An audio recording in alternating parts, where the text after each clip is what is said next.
ಮಂತ್ರಾಲಯದ ಹಳೆ ಹೆಸರು ಮಾಂಚಾಲಯ, ಇವಾಗಿನ ಹೆಸರು ಬಂದು ಮಂತ್ರಾಲಯ ಅಂತ ಆಗಿದೆ. ಪೂಜ್ಯಾಯ ರಾಘವೇಂದ್ರಾಯ ಸತ್ಯ ಧರ್ಮರತಾಯ ಚ ಭಜತಾಂ ಕಲ್ಪವೃಕ್ಷಾಯ ಮಂತ್ರ ಕೇಳಿದಿರಲ್ವಾ?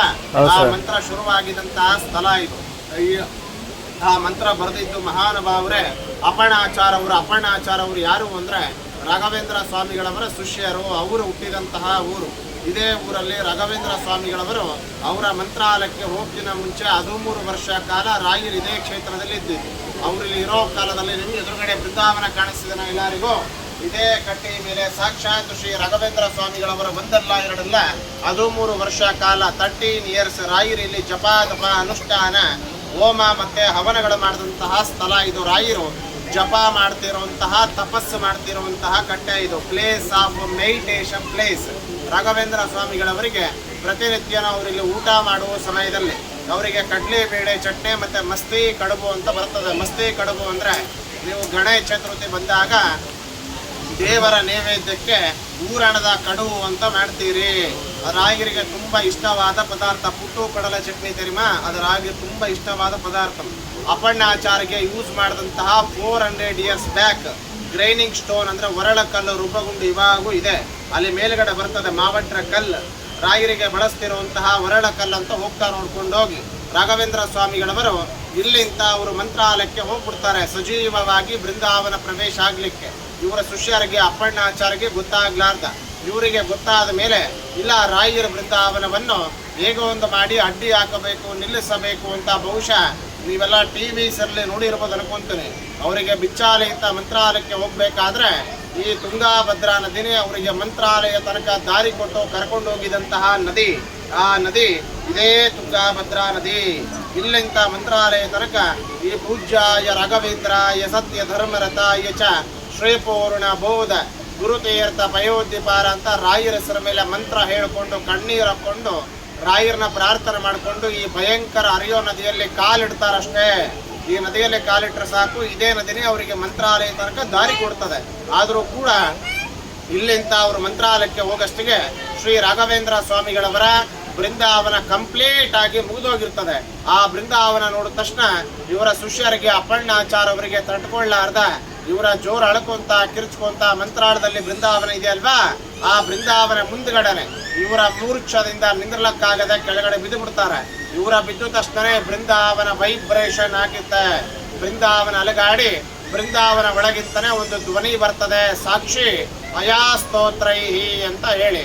ಬೃಂದಾವನ ಒಳಗಿಂದ ರಾಘವೇಂದ್ರ ಸ್ವಾಮಿಗಳವರು ಹೇಳ್ತಾರೆ, ನೀನು ಅಪ್ಪಣ್ಣ ನೀನು ಈ ವಯಸ್ಸಲ್ಲಿ ನನ್ನಕ್ಕೋಸ್ಕರವಾಗಿ ಮಂತ್ರಾಲಯ ತನಕ ಬರಬೇಡ.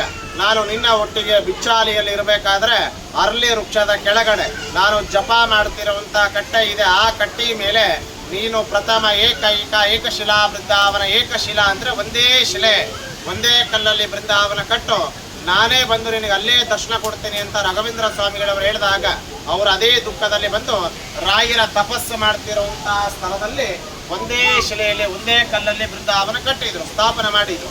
ರಾಘವೇಂದ್ರ ಸ್ವಾಮಿಗಳವರು ಅಪರ್ಣಾಚಾರ ಅವರಿಗೆ ಇಲ್ಲಿ ಮಾತು ಕೊಟ್ಟ ಹಾಗೆ ಜ್ಯೋತಿ ರೂಪದಿಂದ ಇಲ್ಲಿ ದರ್ಶನ ಕೊಟ್ಟಿರುವಂತಹ ಫಸ್ಟ್ ಬೃಂದಾವನ. ಬೃಂದಾವನ ಚೆನ್ನಾಗಿ ಗಮನಿಸಿ ನೋಡಿ, ಒಂದೇ ಶಿಲೆ ಕಾಣಿಸ್ತದೆ. ಈ ತರ ನಿಮಗೆ ಬೃಂದಾವನ ಈ ಕ್ಷೇತ್ರದಲ್ಲಿ ಬಿಟ್ಟರೆ ನಿಮ್ಗೆ ಎಲ್ಲೂ ಸಿಗಲ್ಲ ನೋಡ್ಲಿಕ್ಕೆ. ನೀವು ಬಂದಿದಂತ ಈ ಜಾಗ ಮಾಮೂಲಿ ಕ್ಷೇತ್ರ ಅಲ್ಲ, ತುಂಬಾ ಜಾಗೃತವಾದ ಕ್ಷೇತ್ರ. ಇವಾಗೂ ಕೂಡ ಬೆಳಿಗ್ಗೆ ಮುಂಜಾನೆ 4 ಮತ್ತೆ 4:15 ಸುಮಾರು ರಾಘವೇಂದ್ರ ಸ್ವಾಮಿಗಳವರು ಮತ್ತೆ ಅಪರ್ಣಾಚಾರ ಅವರ ಬಂದು ಇವಾಗೂ ಅವರು ಸ್ನಾನ ಮಾಡಿ ಹೋಗ್ತಿರುವಂತಹ ಪ್ರತೀತಿ ಇದೆ. ಕೆಲವೊಮ್ಮೆ ಅವರ ಕಾಲಜ್ಜಿಗಳು ಬಿದ್ದಿರ್ತವೆ. ಇವಾಗಿರೋರು ಬಂದು ಅಪರ್ಣಾಚಾರ ಅವರ 6th ಜನರೇಷನ್ ಅಂತ ಕರೀತೇವೆ. 6th ಅಂದ್ರೆ 6ನೇ ಜನರೇಷನ್ ಅಂತ. ಈ ಮಠ ಎಲ್ಲ ನೋಡ್ಕೊಂಬೋದೆಲ್ಲ ನಾವೇ. ಇಲ್ಲಿ ಏನು ವಿಶೇಷ ವೈಶಿಷ್ಟ್ಯ ಏನು ಅಂತಂದ್ರೆ ರಾಘವೇಂದ್ರ ಸ್ವಾಮಿಗಳವರು ಇರೋ ಕಾಲದಲ್ಲಿ ಏನು ಪೂಜೆ ಪ್ರಾರಂಭವಾಗಿದೆನೋ ನಾವು ಅದೇ ಸಂಪ್ರದಾಯ ಪದ್ಧತಿ ಮುಂದುವರಿಸ್ಕೊಂಡು ಬರ್ತಾ ಇದ್ದೇವೆ. ಪ್ರತಿನಿತ್ಯನೂ ರಾಯರಿಗೆ ಪಂಚಾಮೃತ ಅಭಿಷೇಕ, ಆರೋಗ್ಯದ ಪರವಾಗಿ ಅಷ್ಟೋತ್ತರ ಸದಸೇವಾ 1,000 ಅಂತ ಹಿಡಿದು 2,000 3,000 ಜನಕ್ಕೂ ಮೇಲೇನೂ ನಾವಿಲ್ಲಿ ಪ್ರತಿನಿತ್ಯನೂ ಅನ್ನದಾನ ಸೇವಾ, ದಾಸೋಹ ಸೇವೆ ಅಂತ ನಡೆಸ್ತಾ ಇದ್ದೇವೆ. ಈ ಕ್ಷೇತ್ರದಲ್ಲಿ ರಾಯರ ವಾರ ಬರ್ತಲ್ವಾ, ಗುರುವಾರ ನಿಮ್ಮ ಕುಟುಂಬದಲ್ಲಿ ಯಾರಿಗೆ ತಂದೆಗಾಗ್ಲಿ ಮಕ್ಕಳಿಗಾಗ್ಲಿ ತಾಯಿಗಾಗ್ಲಿ ಆರೋಗ್ಯ ಸಮಸ್ಯೆ ಹೆಲ್ತ್ ಪ್ರಾಬ್ಲಮ್ಸ್ ಇತ್ತು ಅಂದ್ರೆ, ನಿಮ್ಮ ಕುಟುಂಬದಲ್ಲಿ ಯಾರಿಗೆ ಮದುವೆ ಆಗಿಲ್ಲ, ಕಲ್ಯಾಣ ಆಗಿಲ್ಲ, ಕಲ್ಯಾಣ ಎಷ್ಟು ವರ್ಷ ಆಯ್ತು, ಇನ್ನ ಮಕ್ಕಳಾಗಿಲ್ಲ, ಸತಸಂತಾನ ನಾಗದೋಷ, ಕಾಲಸರ್ಪದೋಷ, ಕುಜದೋಷ, ರಾಹು ದೋಷ, ಶತ್ರುದೋಷ, ಬ್ಲ್ಯಾಕ್ ಮ್ಯಾಜಿಕ್ ಪರವಾಗಿ ನರದೃಷ್ಟಿ ನಿವಾರಣೆ, ಮನೆಯಲ್ಲಿ, ಸಂಸಾರದಲ್ಲಿ, ಕುಟುಂಬದಲ್ಲಿ, ಉದ್ಯೋಗದಲ್ಲಿ, ವ್ಯಾಪಾರದಲ್ಲಿ, ಫೈನಾನ್ಸ್ ಪ್ರಾಬ್ಲಮ್, ಕೋರ್ಟ್ ಕೇಸ್, ಚರ್ಮ ರೋಗ, ಸ್ಕಿನ್ ಡಿಸೀಸ್ ಪರವಾಗಿ, ಮಕ್ಕಳ ವಿದ್ಯಾ ಬುದ್ಧಿ ಪರವಾಗಿ, ಎಜುಕೇಷನ್ ಪ್ರಮೋಷನ್ ಪರವಾಗಿ ನಾನು ಹೇಳ್ತಿರೋದಲ್ಲ ಇದು. ನೀವೇ ಚೆನ್ನಾಗಿ ಗಮನಿಸಿ ನೋಡಿ. ನೀವೆಲ್ಲೇ ನೋಡಿದ್ರು ಕೂಡ ನಿಮಗೆ ನಾಗಪ್ಪ ಶಿಲೆಗಳ ಜಗ್ಗಿ ಕಾಣಿಸುತ್ತೆ. ಇದೆಲ್ಲ ನಾಗಲೋಕ ಅಂತ ಕರೆಯೋದು. ಇಲ್ಲಿ ಅದಕ್ಕೋಸ್ಕರವಾಗಿ ರಾಯರಿರೋ ಕಾಲದಲ್ಲಿ ಬಂದಿದ್ದಂತಹ 48 ದಿವಸ ಮಂಡಲ ಪೂಜಾ, ನಾಗಮಂಡಲ ಪೂಜಾ ಅಂತ ನಡೀತಾ. ಇದಕ್ಕೆ ನಿಮಗೆ ರಾಯರ ಮೇಲೆ ಹಾಕಿದ್ದು ವಸ್ತ್ರ, ರಾಯರ ಒರಿಜಿನಲ್ ಫೋಟೋ, ಸಿಗ್ನೇಚರ್ ಫೋಟೋನು ಕೊಡ್ತಾರೆ, ಹ್ಯಾಂಡ್ ಸ್ಕೆಚ್ ಮಾಡಿದಂಥ ಫೋಟೋ. ನಿಮ್ಮ ಮನೆಯಲ್ಲಿ ಗುರುವಾರ ತುಪ್ಪ ದೀಪ ಹಚ್ಚಿ ಆ ಮಂತ್ರ ಹೇಳ್ಕೋಬೇಕು ಅಷ್ಟೇ. ಅದು ಏನೇ ಬೇಡಿಕೆ ಆಗಿದ್ರು ಕೂಡ 108 ದಿವಸದೊಳಗೆ ನೀವು ಅನ್ಕೊಂಡಿರೋ ಬೇಡಿಕೆ ಚೇಂಜಸ್ ಅನ್ನ ಗೊತ್ತಾಗತ್ತೆ, ಸಕ್ಸಸ್ ಅನ್ನ ಆಗತ್ತೆ. ಗುರುವಾರ ಯಾರು ಬೇಡಿಕೆ ಸಮೇತ ಸೇವಾ ಮಾಡಿಸಿರ್ತಾರೋ ನಿಮ್ಮ ಪರವಾಗಿ ಪರ್ಸನಲ್ ಇದ್ರು ಬರ್ಕೊಂಡು ಹೋಮಗಳಾಗತ್ತೆ. ಸುದರ್ಶನ ಹೋಮ, ನವಗ್ರಹ ಹೋಮ, ಧನ್ವಂತರಿ ಹೋಮ, ವಿಶೇಷವಾಗಿ ಮೃತ್ಯುಂಜಯ ಪೌಮಾನ ಹೋಮ ಆಗುತ್ತೆ. ನಿಮಗೆ ಲಾಸ್ಟ್ ಒಂದೇ ಹೇಳ್ತೇನೆ, ನಾವು ರಾಯರ ಕ್ಷೇತ್ರದಲ್ಲಿ ಬಂದಾಗ ನಮ್ಮ ತಂದೆ ತಾಯಿ ನಮ್ಮ ಮಕ್ಕಳ ಹೆಸರ ಮೇಲೆ ಗುರು ರಾಯರ ಸೇವೆಗಳು ಮಾಡಿಸ್ಬೇಕು. ಒಂದು ಸಣ್ಣ ಸೇವೆ ಅರ್ಚನೆ ಮಾಡಿಸ್ಬೇಕು ಅಥವಾ ಅನ್ನದಾನನೇ ಮಾಡಿಸ್ಬೇಕು ಬೇಡಿಕೆ ಪರವಾಗಿ ಅಂತ ಒಂದು ದಿವಸ ಅನ್ನದಾನ ಅಂತ ಹೇಳಿದ್ರು ಶಾಶ್ವತ ಪರ್ಮನೆಂಟ್ ಆಗಿ ಅನ್ನದಾನ ತನಕ ಸೇವೆಗಳು ನಡೀತಾವೆ. ದೇವಸ್ಥಾನಕ್ಕೆ ಎಲ್ಲರೂ ಯಾವಾಗೋ ಒಂದೇ ಸಲ ಬರ್ತಾರೆ, ಯಾರು ಅರ್ಧಂಬರ್ಧ ಕೇಳಿ ಹೋಗ್ಬಾರ್ದಿಲ್ಲ, ಸಂಪೂರ್ಣ ಕೇಳಿ. ಇವತ್ತು ಏಕಾದಶಿ ಕಾರಣ ಯಾರಿಗೂ ಮಂತ್ರಾಕ್ಷತೆ ಕೊಡಲ್ಲ. ಅಂದ್ರೆ ಇವತ್ತಿನ ದಿವಸ ನೀವು ರಾಯರ ದರ್ಶನ ಮಾಡಿದ್ರೆ ವಿಶೇಷವಾಗಿ ಫಲ ಪುಣ್ಯ ಬರ್ತದೆ, ಏಕಾದಶಿ ಅಂತ ಕರೀತೇವೆ. ಈ ಕ್ಷೇತ್ರದಲ್ಲಿ ಯಾರು ಅನ್ನದಾನ ಸೇವಾ ಕಾಣಿಕೆ ಕೊಳ್ಳೇಬೇಕು, ಬರೆಸಲೇಬೇಕು ಅಂತ ಯಾರಿಗೆ ಬಲವಂತ ಇಲ್ಲ. ಇದಕ್ಕೆ ಕೊಡಬೇಕು ಅಂದ್ರೆ ಈ ಜಗತ್ತಲ್ಲಿ ಎಲ್ಲಕ್ಕಿಂತ ದೊಡ್ಡ ದಾನನೇ ಅನ್ನದಾನ ಅಂತ ಕರೀತೇವೆ. ಒಂದು ದಿವಸ ಅನ್ನದಾನ ಮಾಡಿಸ್ಬೇಕು ಅಂದ್ರೆ 508 508 ಕೊಟ್ರೆ ಒಂದು ದಿವಸ ಅನ್ನದಾನ ಆಗುತ್ತೆ. ಯಾವತ್ತಾಗತ್ತೆ? ರಾಯರವರ ಗುರುವಾರ ಆಗುತ್ತೆ, ಅಥವಾ ನೀವು ಹೇಳಿದ ಡೇಟಿಗೆ ಮದುವೆ ದಿವಸ, ಹುಟ್ಟಿದಬ್ಬ ದಿವಸನೂ ಅಲ್ಲಿ ಬರೀತಾರೆ. ಇದರಲ್ಲಿ ತಂದೆ ತಾಯಿ ಹೆಸರ ಮೇಲೆ ಬರೆಸಿ ಏನು ಬೇಡಿಕೆ ಇದೆ ಸುಮ್ಮನೆ ದುಡ್ಡು ಕೊಟ್ಟು ಹೋಗೋದಲ್ಲ.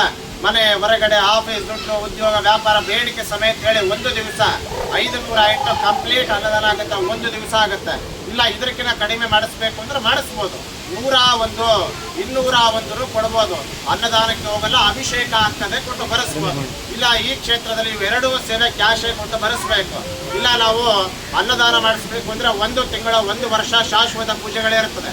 ಯಾರು 1 ತಿಂಗಳು ಮಾಡಿಸ್ತಾರೋ 1008 ಅಥವಾ 1508 1 ತಿಂಗಳಾಗತ್ತೆ.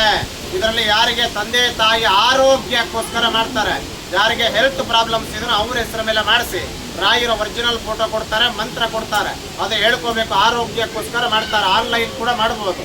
1 ವರ್ಷ ಮಾಡಿಸ್ಬೇಕು ಅಂದ್ರೆ ಮಕ್ಕಳಕ್ಕೋಸ್ಕರ ಮಾಡ್ತಾರೆ. 2008 2508 1 ವರ್ಷ ಆಗುತ್ತೆ ಅನ್ನದಾನ.